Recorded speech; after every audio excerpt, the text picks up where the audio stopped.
Hi there, welcome back to the Mind Masters Mindset and Mental Health podcast. Um, we are still on season two, making our way through season two. As I warned you guys at the end of season one, season two was going to be really, really good, and we were going to really ramp things up. We continue with the diversity of our guests, getting people from all different backgrounds, with all different stories to come on and share with you guys, chew the fat a little bit, go there and then some. And I'm really, really excited to bring our next guest. Um, some of you might recognise the name, but you will absolutely be much, much clearer by the end of the episode of who we're speaking to. Her most recent appearance, for some of you that like me follow different people, would be romping past the London Marathon finish line, an off a pace as we say in Scotland. But we're going to get into that through the episode. So I'm really, really pleased and humbled to welcome Mhairi Maclennan, the Hawk athlete, fantastic runner, but also a woman with a story. Like many of us, she comes from her own adversity and challenge to navigate through to who she is right now and who she's striving to become. So welcome, Mhairi. Hiya. How are we doing? Good, thanks. Yeah. Yep, it's an early morning conversation for us this morning. Hopefully not too early. I often when I suggest these early things, I forget that no, everyone's morning person, but hopefully you are. Well, I've already been up since 6, so Oh, I'm good, good. good, It's the good, good. afternoon now. So I am trying to introduce you there, but how would you introduce to people who are watching, listening when this podcast drops? So most of my people will be out walks in the car, running and stuff.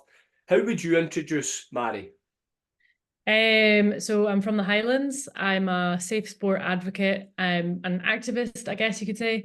I run a not-for-profit that helps to support, educate, and advocate around measures to improve people's psychological and physical safety in sport. And then I'm also an athlete, which is why that's kind of what took me to doing that.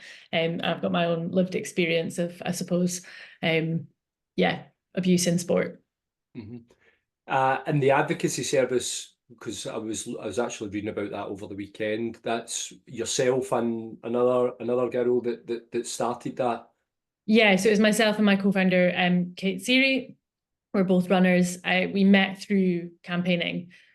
So I knew who she was kind of through competitions and stuff, but we do quite different events.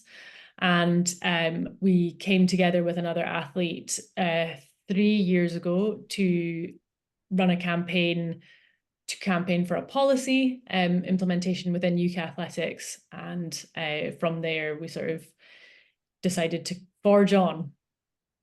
And how has that journey went in terms of the advocacy service? How have you found that? Because that, although you're chasing a passion, which is to make a difference and stuff, that then comes with enormous pressure as well, doesn't it? Yeah, I mean, I'm not sure if it comes with enormous pressure necessarily. Like nobody's kind of expecting us to fix sport, but it's yeah, definitely an ambition, and we're looking to try and where we can improve policies, procedures, processes around safeguarding and welfare. And we now run a support service for athletes who are going through reporting processes or who feel that they maybe didn't get the outcome that they were looking for from an investigation, or they want representation in disciplinary meetings and stuff like that with their sports. We sort of try to bridge the communication gap between athletes and their national governing bodies, or any participant in sport and the national governing body. So yeah, I mean, it's definitely had its up and downs, and it's not always easy, but it feels like an important thing to be doing at the moment. I think it is an important thing. I think probably the context of maybe my question never really did explain it properly. I guess what I mean was, um, how do you find the pressure of being of service to people that have that have been through that they've been through similar things to you. They're going through things, the pressure of being someone who can make a difference, being someone who can help these people that have been through maybe at times huge trauma. And how do you, that sort of pressure to be of good service to people? I mean, I don't really feel it as a pressure, if I'm honest. I definitely, yeah, it's an honor to be able to kind of play any part, and people seem to gravitate towards us because we're independent from national governing bodies. We're able to provide impartial advice, and we don't have any skin in the game with the national governing body. We don't need to. We're not trying to protect our reputation, if you like. The grievance is usually against the national governing body or someone within that.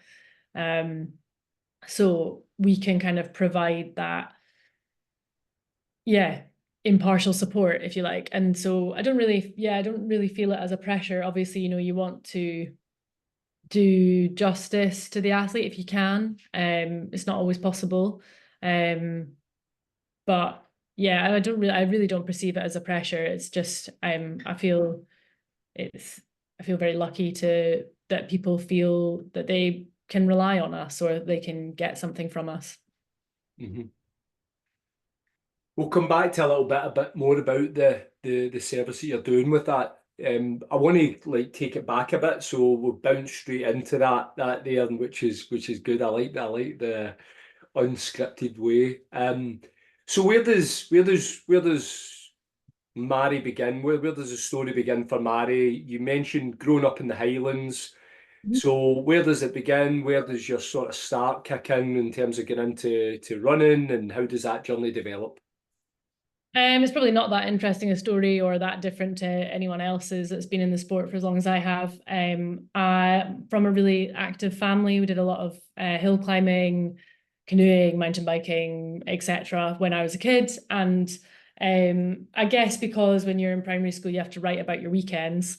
On a Monday, everybody knew that we were quite a sporty family. And it was in primary school, the school janitor started doing cross country sessions on a Tuesday and Thursday lunchtime. And I honestly just thought it looked like the most boring thing I'd ever seen. I couldn't believe people were just running laps around a grass pitch. I was used to going up in rows and thinking that was really exciting. Yeah. But I guess I've always had a competitive streak. And one of the girls in my class was like, "Oh, you think you're so active, but you don't do cross country." So I was like, "Huh, fine, I will show you." Um, and I just really liked it. I think up until that point, I'd done a lot of sports. That maybe were like girls' sports or perceived as for girls. So like I did Highland dancing, I did ballet, I did hockey, and I think I really liked that running didn't really seem to have that gendered element, particularly at that age. You're all just on the start line together, and I could beat the boys. So I just really liked it, and I took to it, and I liked being good at it. So yeah, sort of just progressed through primary school. I think I won Scottish primary school cross country championships in my last year of primary school. And then I don't know, I think for me, I loved primary school, secondary school, not so much. I didn't really get the memo that you weren't really supposed to be yourself. You're supposed to try and fit in. So running was this equalizing place where you went to the running club and you were all just in lycra. There was nobody could tell what brand you did or didn't have, particularly back then. And I just really liked that people saw you for you, I guess, maybe, or I don't know. I had a lot of good friends there, so it was just a bit of a community and a fun thing to go and do after school. Definitely fluctuated in terms of my enjoyment of it when I was a teenager. Sometimes I just wanted to go out with the weekend with my friends, and I would make up lies to my mum about why I couldn't compete. I'd be like, "Oh, there's been an electric fault at the track, can't go this weekend." And expecting her to care, and she was just like, "Good, I don't need to give you a lift in." And then yeah, just progressed and kept involved in it, I guess. It was always just, yeah, maybe the guy I was dating was from running, or my best friend was at running, so it was just a place to go and see people, and I liked being good at it. So you talked about finding out you're pretty good earlier on. You're beating the boys. We could be onto something here. So when does that then start to go from primary school champ, and how does that start to what's the first significant jumping class that you see after that then? So I think there was one summer where I was sort of thinking about giving up running because I just thought this is like I didn't for me summers were like for adventures and like going hiking with my family and like going away for 2 weeks or whatever or 3 weeks in the Alps and stuff. And so running, like track running, just always kind of got in the way of that. So I never really did a track season. Came back to school after the summer. I must have been around 14 maybe. And I just started training again. So I was like, oh, I don't really know what else to do on a Tuesday evening, to be honest. There was a guy I fancied, so I really wanted to impress him, which in turn made me really fit. So I got my first Scotland vest. And I think that was when I was like, oh, like, okay, it wasn't just in primary school that I was good at this. Like, I can still do this. This is fun. So I think that was probably the first time where I was like, wow. And it felt so special then. You like, this was still in the times when you got a letter through the post. Like it felt like going to Hogwarts, like they'd write a letter saying you'd been selected for Scotland. Now it comes in an email. Yeah. And it's still exciting, but there's nothing quite like opening that letter and it had the like Scottish Athletics logo on it and stuff. But yeah, and then I guess I just I was probably quite good for the north of Scotland, like throughout being a teenager, but yeah, I feel like I always had a sort of quite good cross country season and then not as good a track season because that kind of perception I had that summer was for fun never really went away. So, all through uni, I'd have these great cross country seasons where I'd maybe podium. I remember I think I was like second at under 20 cross country, national cross country champs. And I was like, oh, that's really good. And then I'm going to have this great track season. And then I sort of just didn't because I just wasn't that interested in it, turns out. Yeah, and then later, like it wasn't until my fourth year of uni that I think I got my first GB vest, and it was similar. It was always like whenever I've had a breakthrough, it's always been just when I'm thinking about maybe throwing the towel in, but I get drawn back in for whatever reason. And it was similar then. I'd been really injured in 2016, had shin splints and hadn't been very well, blah, blah, blah. And then I think I sort of was like, right, okay, I'm going to achieve this thing and I'm going to I'm going to go for it. So and I remember when I started going to try and achieve my first GB vest, it felt like this like pie in the sky, really unrealistic aim. And the closer it got to the competition, the closer I was like, oh, do you know, I actually could do this.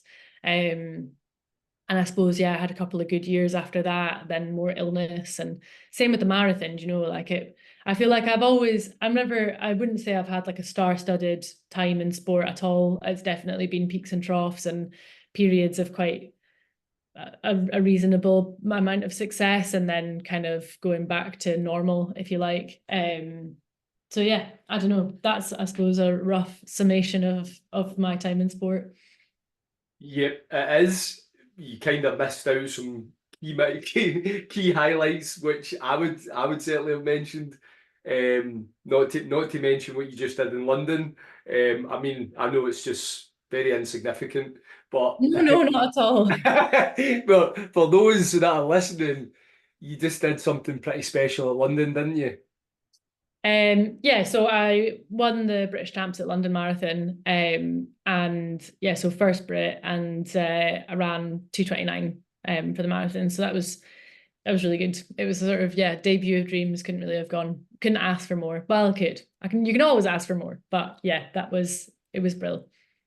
Yeah, you absolutely smashed it, as we say up here. Something you've touched on quite a few things there. One of the things I picked up on when I first obviously came across you and your profile and what you were doing and stuff was that thing about injury and obviously I've later read more about when you've had periods of maybe not being your best in health wise. So what's that like for you, Mhairi? Those periods, because there'll be a lot of people will be listening now. They'll be going through similar things.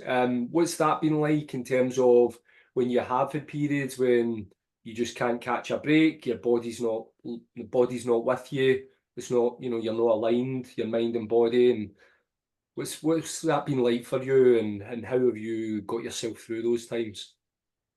I mean, it's really hard. Like, there's not really like two ways about it. I guess for the past 5 years, I've like had chronic chest infections and been really, really, really ill. I've definitely had periods during that time where I have managed to string some training together and have a good performance, but my time in sport has been massively interrupted by that.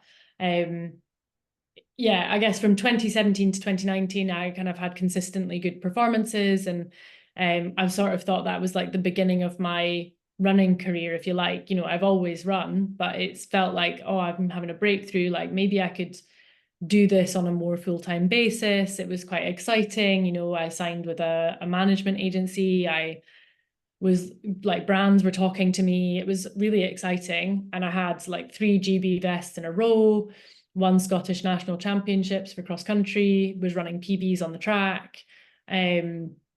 I'd changed coach, so I was training with a coach who like had been an Olympian. I just felt like, oh, I'm making it. And then I broke up with a long-term relationship, and I think my world kind of turned upside down a wee bit. And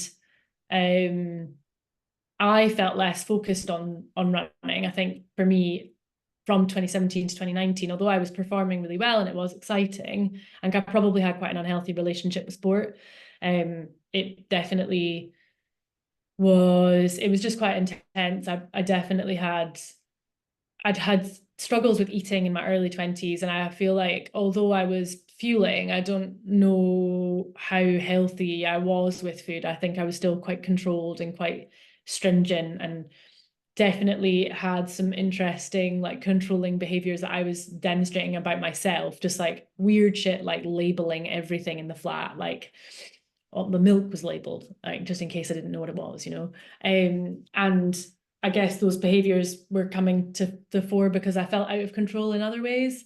And I suppose over the summer of 2019, I was still performing reasonably okay in running. And then I sort of started like branching out and exploring other bits of life. So, like going out with my friends more maybe, and like felt like I was on a bit of a path to self-discovery, and running was at odds with that because it is so controlled. And I think I was trying to reject that a bit. And that summer 2019 ended with me getting my first in a long series of chest infections. It turns out it coincided with me moving into a flat that had really bad black mold, but I didn't know that at the time. I thought that was just my body breaking down after years of kind of not having the healthiest relationship with food and exercise, perhaps. And yeah, I just sort of didn't really recover from that chest infection for like a really long time, and I just kept getting new ones. I started going to the doctor to get antibiotics. They would clear them up, and then I would just get another chest infection. And this went on for a really long time. So from August 2019 all the way until the pandemic started, I had probably like 9 chest infections. So it was basically one a month. When the pandemic started, the doctors finally started listening to me. So I was working in a university at the time, and they were like, oh, you're just getting ill because you're working with students and they're always ill. And I was a bit like, sure, but all my colleagues are fine. So that doesn't make any sense. When the pandemic started, I got a chest infection when we were in lockdown, so I wasn't around anybody. And I think that was the first time that the doctor thought, okay, there's maybe something more going on. Let's delve deeper. And at this point, like I was just quite frustrated because I felt like, okay, maybe I wasn't wanting to focus on running, but now I can't. Like even if I wanted to, I'm just ill all the time.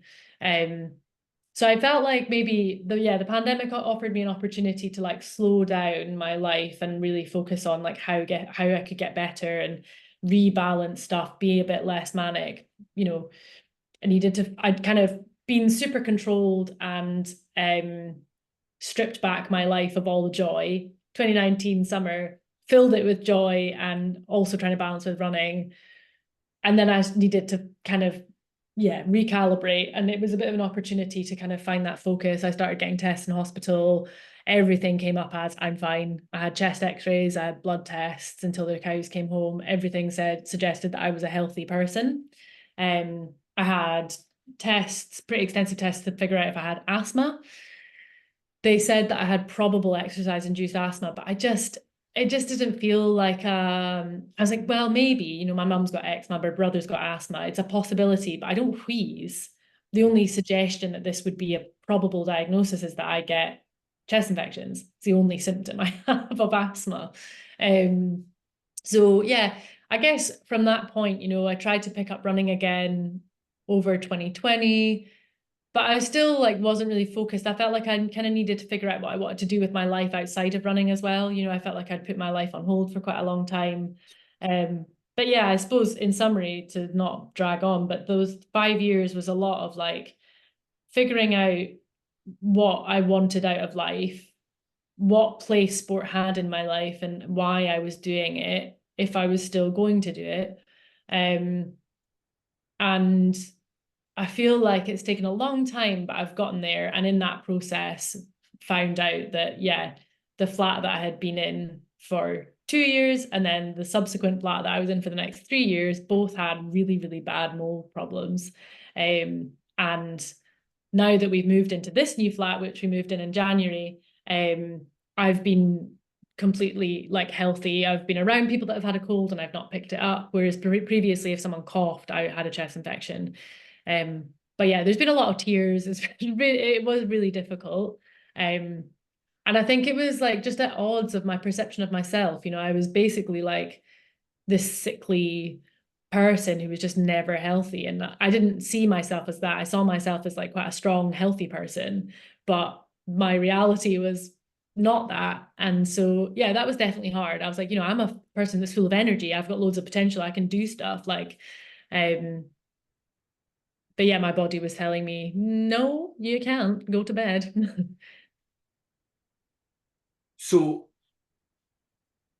you've got all this period of your physical health is sort of in a bit of a battle with you, you know, Yeah. in terms of what you want and what you're experiencing, but also something that I guess, you know, obviously as I've sort of learned about your sort of trials and tribulations, there was some um suggestion about the things that you had been through in your life, you know, the things that you ended up speaking out about, um, and how that possibly had a coalition between your physical health and you know and what was going on.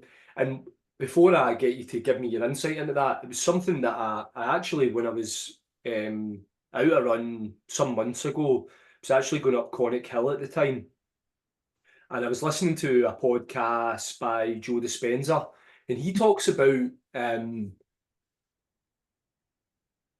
if your thoughts can make you, um, he believes that your thoughts can make you sick, right? Mm. So if you have constant feelings of, you know, things that haven't went well, bad things have happened, never going to catch a break, then they can manifest themselves and they can show up in a physical way through your body. And he talks about, well, if your thoughts can make you sick, then therefore your thoughts can also make you better. The reason I'm throwing that out there, and apologies for kind of going all over the place with that, is I wonder what your thoughts are now, having reflected on how your physical health was back then when you were carrying a lot of stuff around that you hadn't yet spoken out about, Mhm. to once you did speak out, once you did take ownership of that, have you noticed a correlation between how your physical health and overall mindset improved? Yeah, I mean, it wasn't an overnight improvement, to be No, honest. no. So I guess, yeah, I feel like I've beaten around the bush. Basically, through my whole time at university from 2013 to 20 God, what's that? 2019, I was with a coach who has been banned for life for sexual abuse. And I was one of the first complainants, along with two other athletes. So I guess during that period at university, like I'm not going to say it was all bad, because it wasn't. You know, I definitely had some good times at university and I definitely had good performances, but um yeah, it was all sort of tainted in a way. And I knew that I had to speak up, but it just took me such a long time to get to a place where I could. And I think particularly the latter period where some of the abuse intensified, I was definitely just putting a lid on everything and kind of ignoring it. And I knew I'd have to deal with it at some point, but I just didn't want to, because I was running well and I didn't want to interrupt my career, which is so often, now that I work in that space and understand better what happened to me and patterns of behavior, that's so often why it takes people, particularly athletes, time to speak up, because they are worried about their sporting career and the disruption it might cause. And I guess yeah, that's obviously why I was not, had a really unhealthy relationship with athletics and with food and other things. Like I was probably not a very good friend. I wasn't very good at having fun. My mum describes it as like, it just felt like the joy had been sucked out of me, and she felt like she didn't recognize me anymore as a person. And so in the summer of 2019, I think it was maybe 2019 or 2020, I actually can't remember, the dates definitely blur.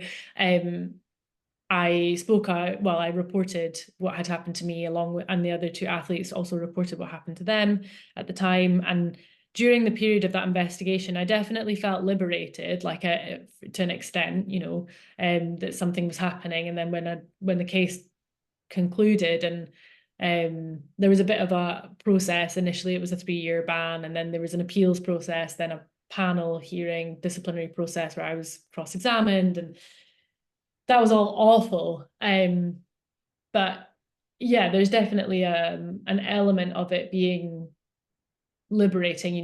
You've had this thing like bubbling up underneath you for me it was 6 years, that you then finally release. But obviously, with anything, it's almost like all the poison came out, and it took a while for the dust to settle. And I think that's what the last kind of 4 or 5 years has been for me, is like working through a lot of that with I had a lot of like psychotherapy work that I did with a kind of trauma specialist, and then I continue to have mental health support actually through Edinburgh University.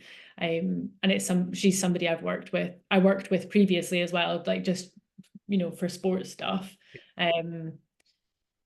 So yeah, I definitely feel like much stronger now, and I think having gone through that, I'm just really protective of the relationship I've managed to build with sport, and also like of the balance I've managed to achieve in my life.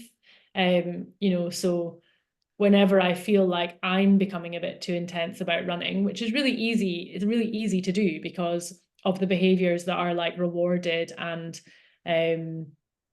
lauded, I suppose, within like elite sport. If you make sacrifices and you cut out social occasions and you have a really strict diet, that's what people expect of you. So if I ever feel like I'm saying no to a social occasion because of a training session, less so for a race, like I understand that for races, I can't go on a night out the night before, but if I ever feel like I'm, saying no to a friend's barbecue because I've got a long run the next day, I definitely have to like, check in and make sure that I don't fall back into old habits because they were established for such a long time. That just sort of breach right into a whole new topic there in terms of that whole discipline part, which we absolutely need to go to. So you've spoke out, which I can't even explain to you how much I admire you for that courage. Having spent an earlier part of my younger life working with young people, and many of those young people never find the courage to speak out in that way. I tip my hat.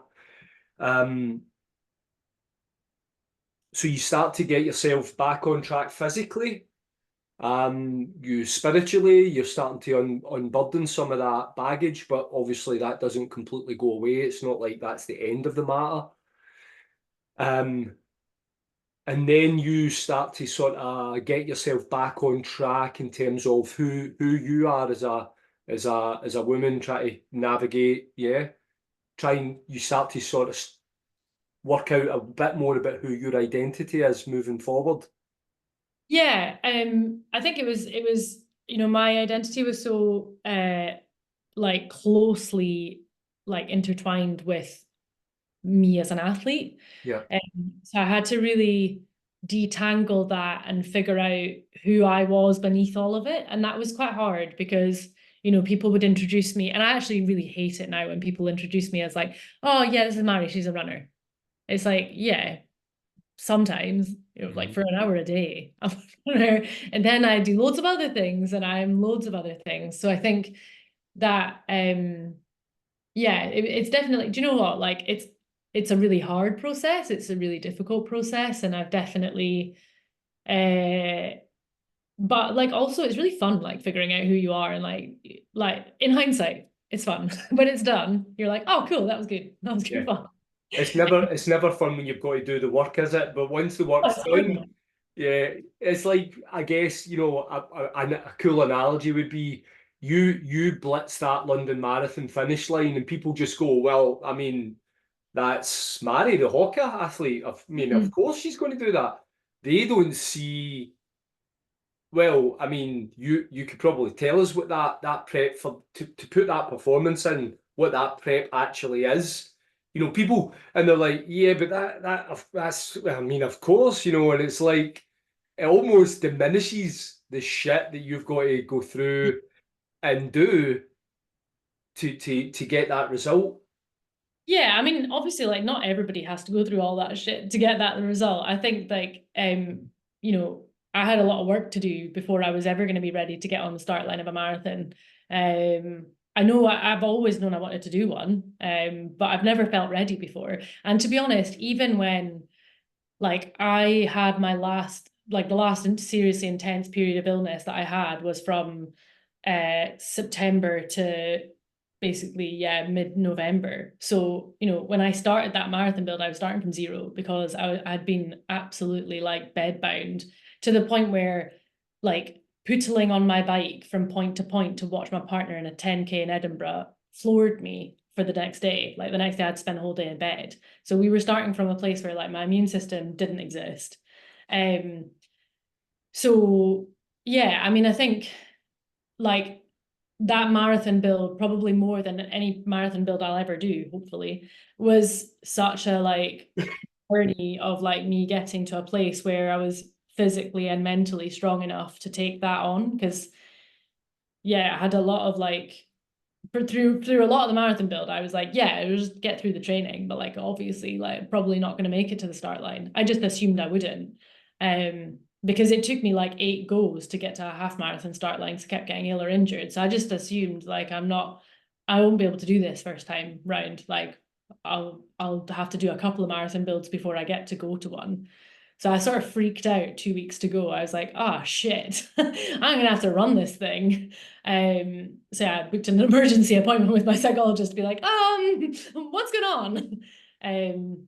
But yeah, it was a bit of a journey. But like I said, it's not like that for everyone. So did you go into just because we were talking about that a minute ago? Did you go into I'm going to use this expression without well, did you go into monk mode for this? Did you properly Nah. walk? No, you didn't.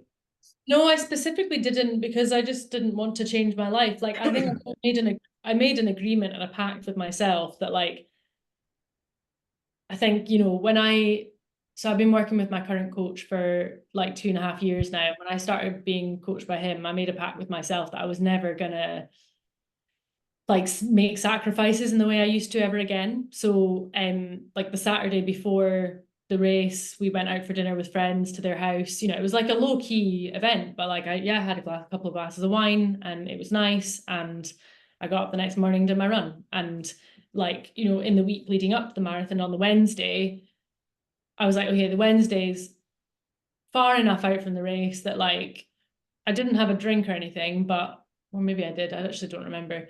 Don't think I did. But like we were at a pub for dinner and like it was nice. I had a burger and chips, like, you know, watched the football. I mean my partner watched the football. I was there for the food. But tried to keep it as normal as possible. And even on the Friday before the race, we went and had dinner with friends. I just wanted to keep some normality. Like I worked that full week before the marathon. Like I don't want to, as much as is possible, and it's obviously not totally possible, I want running to complement my life rather than like be my life. Um, and that's a really specific choice for me. It doesn't work for everyone, and I totally get that some people really want to be a full-time athlete and that that's the dream for them. But that is like a nightmare for me because I think that, yeah, I just don't think I'm the kind of person that that's going to work for. Mhm. Yeah, I think, I mean, I am conscious even of the sacrifice it takes for me to compete in the way that I compete, which is like the old man's club competing, like, but it, it it's a lot of sacrifice. It's a lot of, like you say, I mean, we've just come through probably what feels like the worst winter of all time. It felt like it was never going to end, and you're out.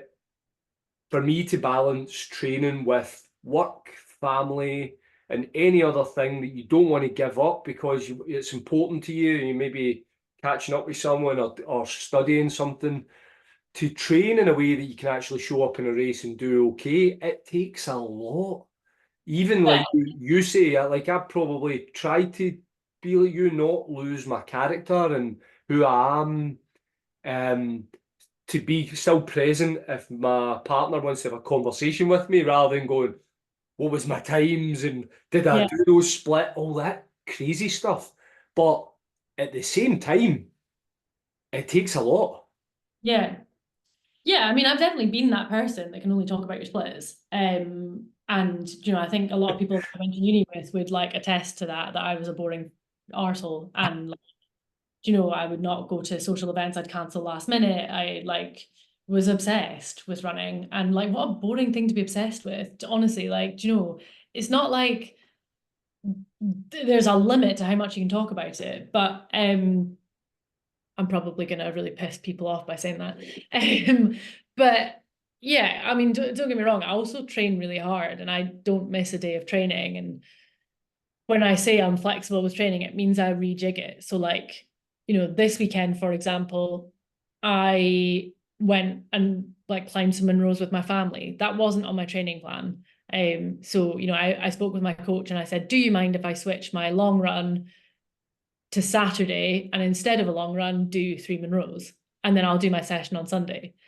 And he's like, not all coaches would be okay with that. And those coaches aren't for me because I have to be able to do that. And you know, it's not like climbing 3 Munros is still work. Like, you know, I look at the training load on my watch and it's equivalent to the run that I had planned. Um, so it's not like I'm not training, but it's having that flexibility to be able to do the other things that I really love if I can. And you know, it's far enough out from a race, so it makes sense. Like I'm not stupid. I wouldn't do that the day before a race or even the week of. Um, or like a target race, you know, like obviously um you've got to still train and do the things you need to do to get to that start line in the best shape possible. But if I can flex and play with those boundaries, I will. I think there's a really good message in that, what you just said there about, for the everyday man or woman who's listening to this, for them to hear you talking about don't beat yourself up over that missed session because you've decided to swap it out for going up and having a really cool day, walking up a mountain with people that you care about and care about you, laughing lots. It's still the value in that is incredible. Not just yeah, physically it might not feel at the time like it's ticking this massive box, but it is ticking a box physically, like you've just described. The load in it was still relative, but mentally the box that it ticks. And I think that's it. Do you know, like I feel like when I was maybe younger, I mean, also that's just being younger, isn't it? But like when I was younger, I would not drink for the whole season, and then I'd go and get smashed on off season and go on nights out and then feel absolutely dreadful. Yeah, I don't really do that anymore. Like I don't enjoy the feeling of being absolutely smashed, but I do have a glass of wine at least once a week.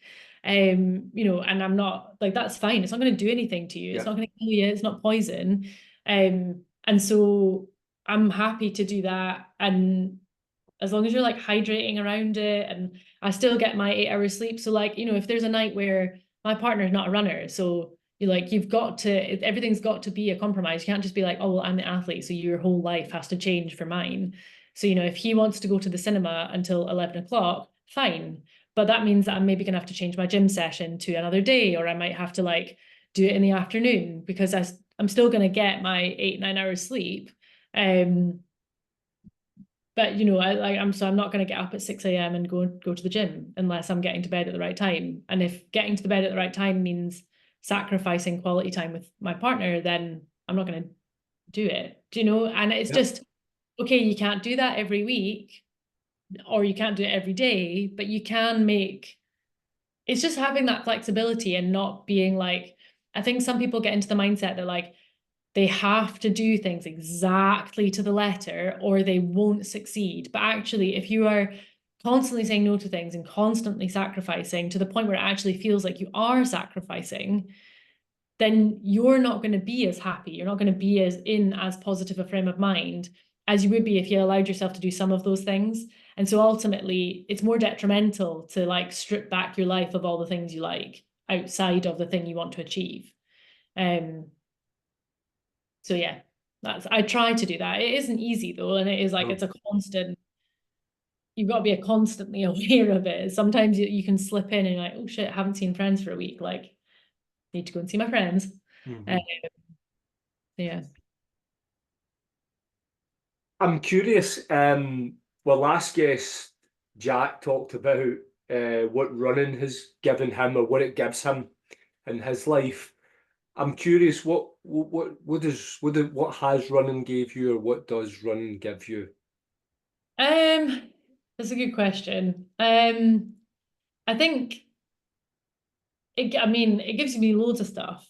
It gives you a release. So like today, I have a really long day of work. And at the end of the day, I've got a run to do. It's on my plan, but I also get to do it today because today it's just an easy run and there doesn't require any like, mental strength or whatever to get through an easy run. So it's like for me, that's a release, that's a relax. I'm going with my friend, we'll get to chat. Like that's nice. So, it provides you with community and it also provides you with a mental release.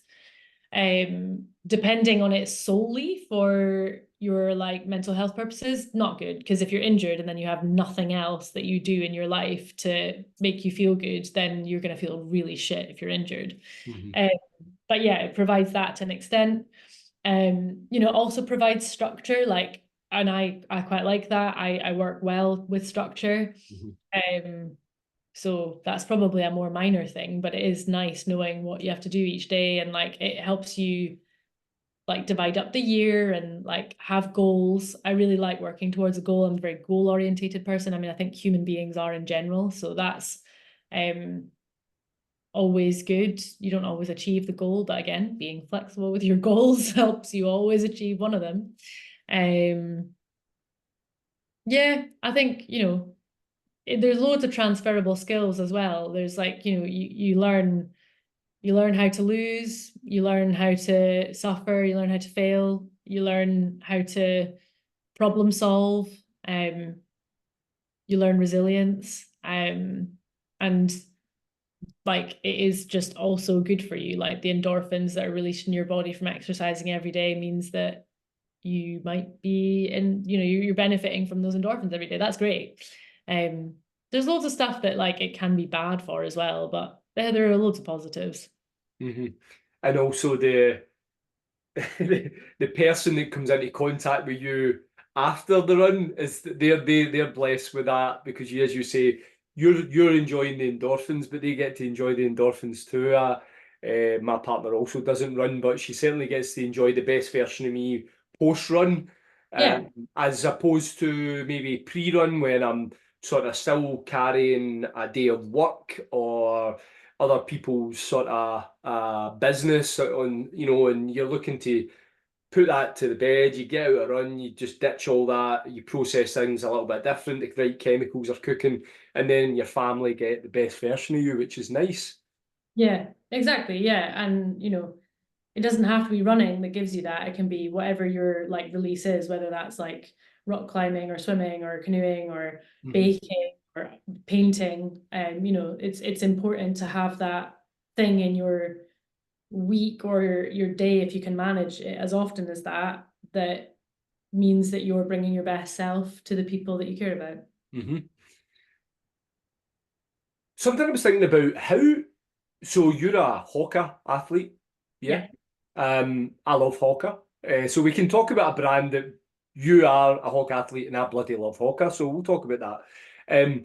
I'm curious, has that brought any added pressure if you think about it? Like, because as human beings, we live inside our heads a lot, and I was thinking about you in terms of it's easy for some people that maybe no, that's also an assumption.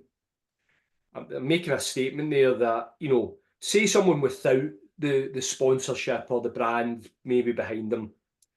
I'm curious as to how that expectation and pressure is without, as opposed to now that you have it. Because there's obviously benefits there, but I'm just curious about the other side of that. Yeah, I mean, people hate talking about this side because the people that don't have a sponsor or don't have a brand always want the brand. And I remember before I had a sponsor, everybody was like, oh, it's not all that, like ads, added pressure, blah, blah, blah. And I was a bit like, yeah, it was so easy for you to say because you're on the other side. But it is true, unfortunately. And I know for me, so I've been with Hoka now for 3 years. And that first year, I wasn't running particularly well. And I actually felt pretty guilty, actually, that I had a sponsor and other people didn't. I think the weekend or like the Friday that I was sent the contract, I was racing on the Saturday, and for whatever reason, as if I was the judge of this, I was like, I'm not going to sign the contract until after the race because they might not want me after the race if I don't do well. Yeah, And I did shit. I had a panic attack in the race because I was still going through yeah. like all the stuff with my the coach I had at university, and I didn't have a good race. And so I didn't sign the contract for ages. And the guy contacted me. He was like, Mhairi, like, when are you sending me the signed contract? And I was like, oh, I'm so sorry. I just figured that you wouldn't want to sign me anymore because I had a shit race. And he was like, you're insane. Just sign the bloody thing and send it to me. So, it definitely adds pressure. And I think you want to perform because you've been given this opportunity. So you want to make the most of it. Um, it definitely adds an element of it becoming your job. I mean, not fully because, not everybody's earning money, but even if you're just being given kit. So the first year I was with them, I was just on kit. So they gave me shoes and clothes. Um, yeah, it's almost like, okay, this is not just my hobby now. It just changes the dynamic a little bit. So if you are having a bad time, it's almost like, okay, it just adds another person or another stakeholder, I guess, in your performance. And so it feels like, oh, I have to get back or I have to do well because I have to do well for the brand. Um, so yeah, there's absolutely loads of positives, but definitely that was definitely something I struggled with probably for a bit. And then now, not that I'm over it, but I care less, which is probably not what they want to hear, but I don't let it mess with my head as much. Like I'll do the best I can because I really want to. And if I have a sponsor, great, that's amazing. And if I, for some reason, don't, then that's also okay. Mhm. I'm not less than if I don't have a sponsor. So you've learned to master the controllable and ditch the uncontrollables. Yeah, exactly. Like it's not that easy, but it's so easy to say just control the controllables, and it's so much harder to actually just Yeah. control the controllables. But yeah, I feel like I'm getting there, like pre-London Marathon, so many people were like, have you checked the weather? Have you checked the weather? Have you checked the weather? I'm like, no, I don't want to, because it has been such shit weather for 3 months. It's been bad every day. And if I had checked the weather every day, I'd have been panicking about how bad my session was going to go because the weather was so bad. There are so many things that you have to control in a marathon. I can't control the weather, so I'm just not going to stress about it. Like, I'm already stressed. And do you know the funny thing about that statement is every single person that's asking you, have you checked the weather? Have you checked the weather? They've already checked it. So why are they even asking you? They Yeah, already know. Just say, you've checked it for me. I don't need to know. yeah, yeah. Which is what I said, to be fair. It is funny that, yeah, people are like, have you looked at it? Have you looked at it? And you're like, nah, no, I'm not Nah, gonna. I nah. can't change it. I'm not God. I can't change the weather.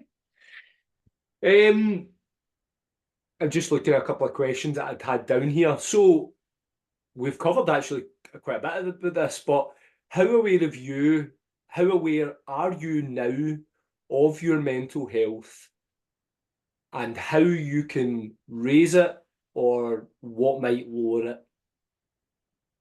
Yeah, I mean, I think I'm probably pretty aware.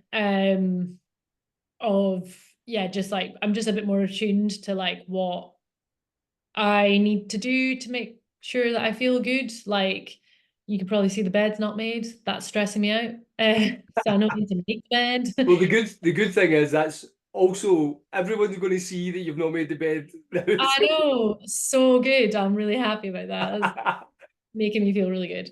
Um, and like stupid things, there's just little things I know. And then, you know, prior to the marathon, I noticed I was feeling really stressed. Um, because yeah, it was just really daunting. So yeah, I just booked in to go and see my like Matilda. I just went and I had a session with her, and she was like, "Oh, like, how are you feeling?" And I was like, "I feel so much better. I just needed to put all my stress on you, so I feel good now. Thank you. See ya." So yeah, I like definitely know more or less when and I'm less afraid of saying like, I feel crap today. I'm having a bad brain day, Yeah. or like, I'm stressed. Like, sorry, I'm probably going to be a bitch to you. And my partner's pretty good at going, that's okay. Like, you're not, you're being fine. And it's almost like, because I'm aware of it, I'll maybe preempt it. And then actually by vocalizing it, you end up being okay in the end anyway. So if I was to say, Mhairi, what would be your top three go-to items to fill your glass back up? What would you pick? Um, like, just a quick tidy makes me feel good. Like, I feel like if my surroundings are a bit messy, which they are right now because we came back late last night from the Highlands, like, I know that that'll just make me feel a bit more like in control. Like, I've literally still got my cycling cleats underneath the desk from a last minute meeting that I had on Friday. So I know that like that'll make me feel a bit more in control and organized. Like, meeting up with friends, or like having yeah, just in connecting with the people that you care about. So whether that's like over a coffee or a cake, or like, saying to my partner, like, let's watch something together tonight. Um, and like food, good food, like spending some time cooking, like, Mhm. delving into that process of like actually making it a bit of an event. So like, having snacks whilst you cook, and like maybe a glass of wine and put some music on, and just like making it enjoyable. Like, I really get a lot of relaxation from that. Mhm. Um, so yeah, I think just like slowing life down a bit.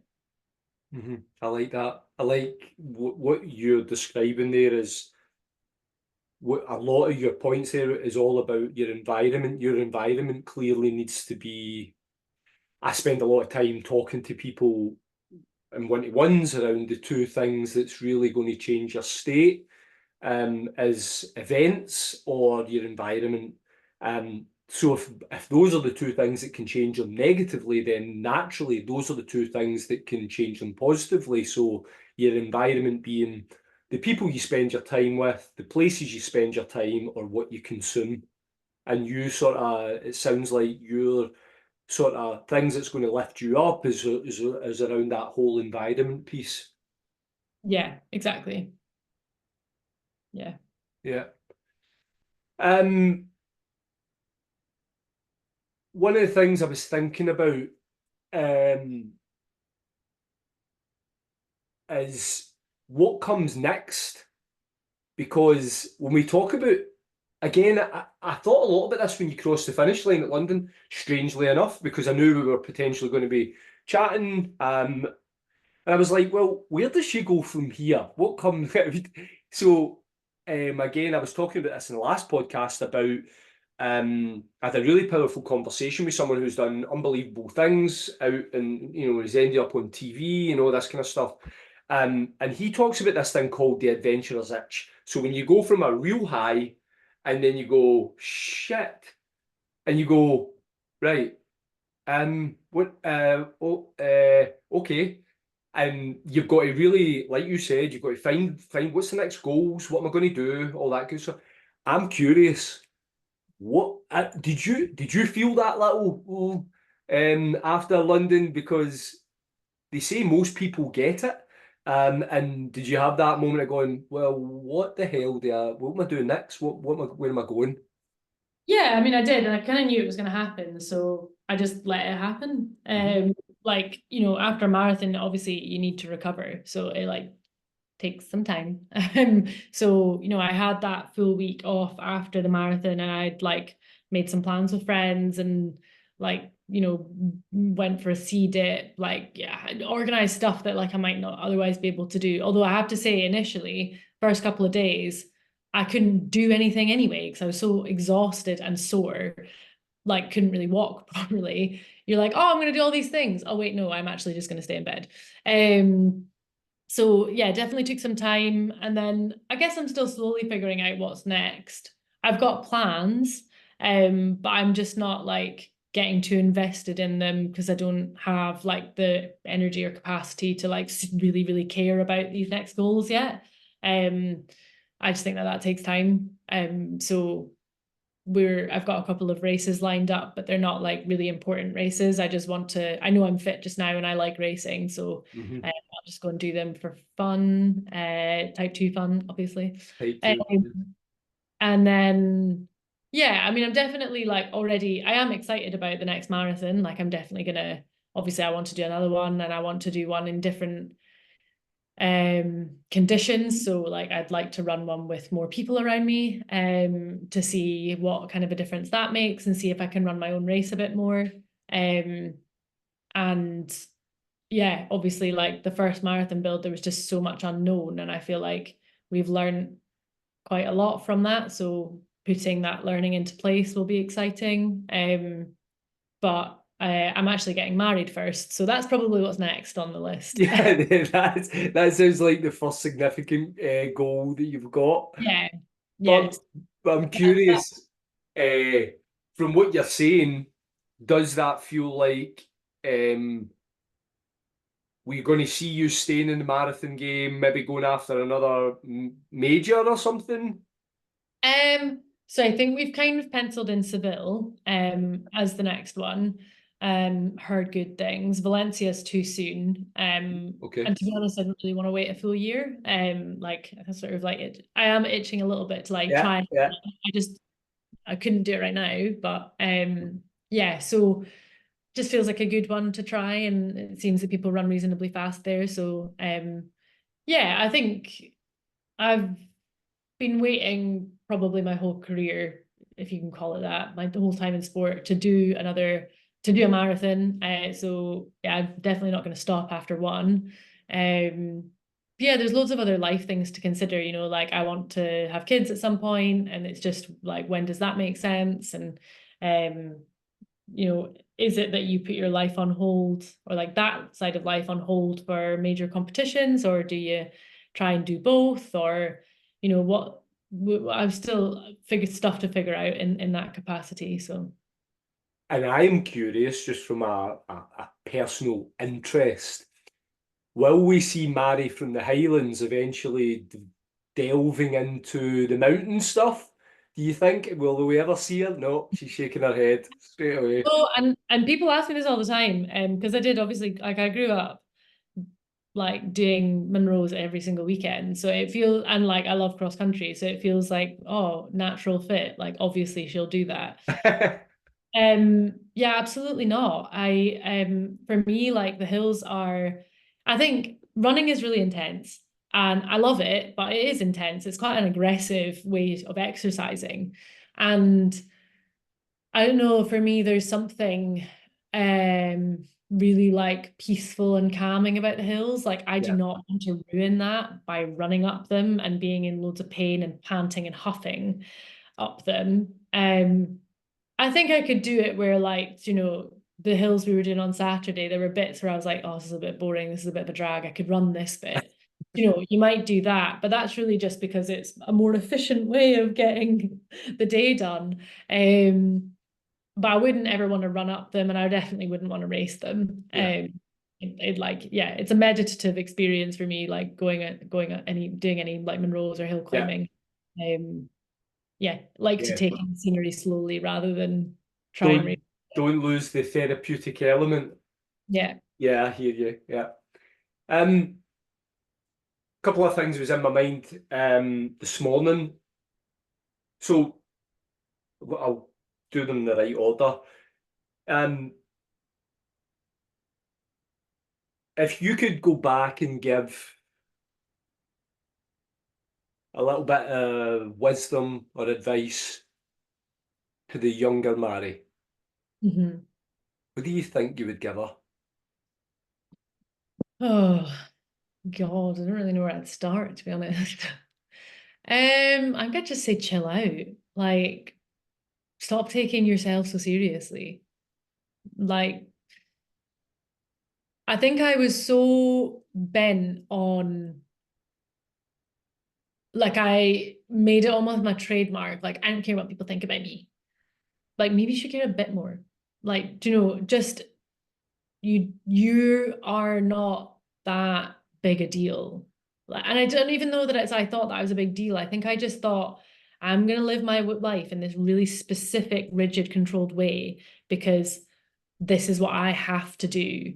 Like, I think I would just say, like, tone it down, dial it back, chill out, not be less, but just like spread yourself out a bit more, like do more things. There's more to life. Life's really interesting, it's expansive, it's rich, and you are intensely sampling from one very small pool. Like spread it out a bit. Um, yeah. But I probably would have bit my own head off and said, get lost. You know nothing. I'm gonna do what I want. Because I'm pretty sure my mum tried to say those things to me a million times, and I was just like, oh my God, you know nothing, you don't understand running. So I'm not sure. I'm not very good at taking advice, if I'm honest. So I don't think I'd listen to my own advice. No, but it's a good insight into what if you had the opportunity to just to give yourself one little lesson. I think that's a good lesson to give. Yeah. I think just like less eggs all in one basket approach to life. Uh-huh, uh-huh. That's good. Um, what about, and again, I think I asked this one to almost all of my guests because the power that you hold in a conversation. Um, so if someone's listening to this just now, could be a guy, could be a female, uh, and they're struggling, maybe not as how they want to be right now, things going on in their life, struggles, suffering. What's the best advice you would give them if you could generalize that in some shape or form? That's really hard because I think when things are hard, Mhm. it feels like nothing anybody says is that helpful because it just feels like you can't apply it to your own life because your situation is so specific to you, even if it is actually more universal than you think. But like the main thing is it's not going to be like that forever. Like it is temporary. Life is full of ups and downs constantly. There's ups and downs within the downs, and there's ups and downs within the ups. So like ride it and try and find the tiny joys, the little sparks of joy in every day, because it's never so bad that there's nothing good. Like you can get a chocolate bar any day, and that will change your day, even a little bit. Do you know, like and sometimes it feels like it's just so heavy and it's so hard.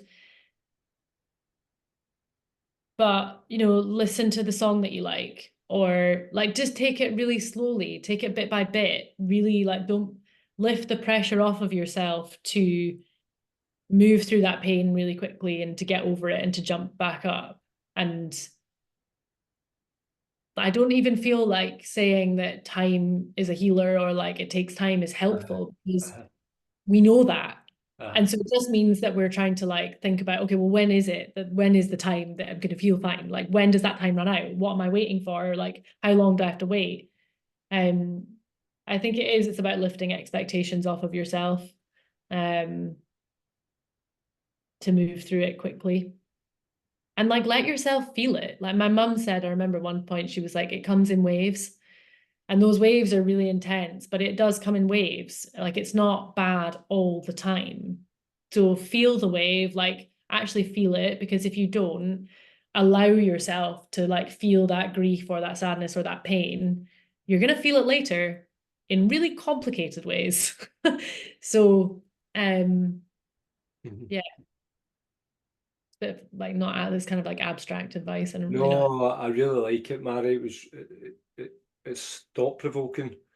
I spent time with someone just in the last couple of weeks, and they've got a tremendous worry in their head at the moment. And they says, but you don't understand how much that this is playing in my mind. This is really worrying me. And I asked them something that I think all of us could do with remembering sometimes. I says, what was the thing that you worried, 3 times ago, like your third last worry? And they looked at me with this, what? I went, well, what was your third last worry? Because that would have been, I guess, significant. And as they racked their brain and racked their brain, they says, I don't remember. And what I was trying to explain to them was, well, at that moment, that thing would have seemed the biggest thing going on in the world at the moment, in their life at that moment. But it's now so long departed, it doesn't actually matter. And this thing that you're worrying about right now, as the saying goes, this too shall pass. And this will drift into the memory bank of all the other things that we worry about. And we worry about a lot. This Yeah. is human beings, we worry about so many things, like you touched on earlier, about that's actually out with our control. Worrying about what people think about us. Wow, how much time do we lose with that shit? When what they think about us has actually got nothing to do with us. It never has done. And I think worry is something that, from speaking to people, I hear it, I hear why you're worrying, but this will soon not be a thing. So also let that be, let that pass. Yeah. Yeah, I mean, it's transient, isn't it? Like, Mhm. it doesn't last long, but I think it's also natural to worry. Yeah, yep, yep, yep. Allow it, process it, learn from it, grow. Um, Last couple of questions for me. Who's your hero and why? I don't really have heroes. I don't believe in putting people on pedestals because we're all flawed. So Um, let me reframe. Who is a role model and why? Same answer. I honestly don't. I think like there's inspiring bits in everybody.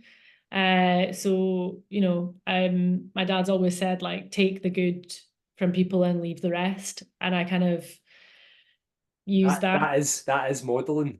That is. Yeah, but so there's no one person, Mm. because no one person is enough to like it, no one person is so amazing that I would want to emulate them or like look up to them excessively, because I think you need to recognize that everybody how like we're all honestly we're all just like boring humans. Like yeah, we've all done inspirational stuff in different measure, and like you can admire that one thing that that person has done, but like you know I guess idolizing people or even like positioning them as a role model in your life, I think is a dangerous path to start following down. And I've literally just never understood it. So I don't really have one. I think like I have a friend who is a full-time nurse and saves people's lives by night and runs by day. I think that's really impressive. Um, yeah, I think it's finding the exceptional in the ordinary is more impressive. I guess there's no specific person. I think you just, in a roundabout, long route way, managed to answer the question without even meaning to, which I think is pretty naturally impressive because it was unintentional. I think what you've just described in your friend is exactly what role modeling is. It's not to put people on pedestals. It's to look as we grow through life. The reason I'm going to length to explain this is because I want people to understand what modeling. If you ever listen to Tony Robbins, modeling is actually one of the most important things of growth that you can embrace. It's not comparison. It's not putting people on pedestals because people aren't actually even aware that you're doing it. You're modeling on people looking to see the attributes and skills and inspirational characteristics that people have in their own unique way, and thinking to yourself, how does that show up in me? How do I want these types of things? How do I present? How do I serve? Because you'll be unaware that people right now will be modeling on you. And that'll be quite, because you're so humble, that'll be kind of quite, well, what, why, but people, young women, even guys, looking and going, wow, I look at, I'm modeling there on Mhairi. I see courage, I see conviction, I see, and so on and so on and so on. So I'm passionately about modeling in the healthy, non-toxic way I of, just don't think we're very good at it. no, Mhairi, I Mm. agree. I So agree I with think, that. yeah, I don't think there's very many people that probably do it very well, and I No, think yeah, I think that's why I stay away from it. And people have said, oh, like you're such a role model, yeah, etc., etc. And I find it quite uncomfortable yeah, because, um, like obviously it's lovely. I like that somehow whatever I'm doing is a force for good or yeah. positivity in people's lives. That's obviously lovely, but um, I just think as a as a race, we need to be careful about Yeah. how we idolize people and um, yeah, perhaps lean towards obsession sometimes, and it's almost like we belittle ourselves in that process so often. Yeah, it's probably yeah, I've only become aware of that explanation I gave. I've only become aware of that in the last 3 years. Before that, I wouldn't have been able to. And yeah, if you said, so who's your role model? It would have been like, yeah, people that you've never met, these crazy fictional characters and all this kind of thing. But no, it's a good way of describing it. Some couple of little ones just to finish. So fun ones. Favorite pre-race meal? I usually do like a pasta and pizza double if I can get my hands on it. Oh yes, yes. That's what I You're, think. yeah, if you're staying at a race hotel, it's sometimes harder. So like pre-London Marathon, I couldn't do that because there was no pizza. But so it was just double pasta. But yeah, like to sort of vary that. been doing that for a couple of years since my friend, well, probably 5 or 6 years since my friend and I were staying in a hotel in Brighton, and we ordered, I think, a pizza, and it just wasn't enough, so we got pasta, or vice versa. I can't remember, but yeah, pasta pizza double. Yeah, big tick in the box for me. Like I love that. That is my go-to item, and I think it's actually become it's living in my own head now because I had one good result the day after I did pizza pasta, and then now I've got to have it. I've got to have it, but it is a bonus that I absolutely love it. Favorite location to run? God, probably. Probably the Great Glen Way near where my dad is. Oh. It's super nice, nice views, nice trail. I don't really like getting up to it because it's really, really steep. But once you're on it, it's super nice. And it's yeah, you can like look over Inverness. Really pretty. That's one I've never been to, but I've heard about the race, and I've heard a lot of people sharing that it's a great spot. Mm. Yeah, it is nice. Yeah. Um, Bucket list race. Oh, I don't really have one. Bucket list race. I don't know, it would be cool to do the Boston Marathon at some point. Looks like a tough one. I think that'd be cool. I remember Des Linden winning it in 2018. That was just badass. That'd be cool. I probably wouldn't win it, but it'd be nice to do it. Do they feel that these big ones they just get stronger and I know that seems like such a silly little, of course they do, but like for me to understand this, so you've did London, which that's a biggie, but how does that where does the margin lie between the majors? Is it a huge margin or I don't know. I'm new to this game. I'm a yeah? newbie. I have no idea. I was curious as to how the London field, elite field, if you like, compares with the other ones. I think it's probably, it just depends on the year. I really don't know. Yeah, so it probably varies. Yeah.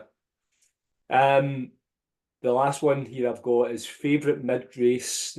It says snack, but how do you feel? I mean, so marathon's the only time I've ever taken fuel on in a Mhm. race. I did take a gel on in the Copenhagen half marathon, but yeah, so I take on gels. Was that an interesting first time kind of concept of being disciplined, adding that into the things you had to think about? Yeah, Fuel, yeah. I mean, that was fuel. obviously I'd never done that before, so that was a learning curve. And did you feel like it was a positive experience, something that you kind of mastered okay? You feel Yeah, I didn't have any oh, problems. I was really fortunate to have help from Precision Fuel and Hydration. So, the sports scientists on their team helped me figure out what I should and shouldn't do. So, yeah, I didn't have to do much thinking about it, to be honest. and that's that. I suppose that's the you see lots and lots of people now in that is maybe just sort of starting out in that, and when they hit that wall, and you see people like Yeah. I think we saw it a couple of times on the cameras and stuff where people were clearly that I don't think they'd taken much on during it, and they looked in a pretty grim nick. Yeah, yeah. Lots of various responses at the end of the marathon. Mary, fantastic. We've managed to get through some deep topics and then covering what you like to eat before a race. We've managed to cover quite a bit. Um, I will be sharing, how you can follow Mari and the details of the post. I'll also be sharing about Mari's advocacy, project because I think there'll be people out there that that need to know about that as well, so that we can really really spread the word about the fantastic work that Mari and her friend are doing. I would just like to say thank you very much for coming on. I've really, really enjoyed speaking to you. I just love that. Yeah, you're just kind of trying to be you, trying to be you, your authentic self. The kind of honesty and in terms of your journey, how you're trying to keep it real, no put yourself under massive pressure. and that you're no there yet. You're not the finished article. You're still making mistakes, if you like, and still trying to work it all out. Which I think a lot of people listen to this and go, well, if she's still feeling that, then I'm actually okay. Yeah. Yeah, exactly. So thanks very much, and thanks everyone for tuning in. As always, if you've enjoyed this episode, give it a share, let friends and family know, keep spreading the word, and we'll keep bringing on these guests for diverse conversations. So thanks again, Mhairi. No problem at all.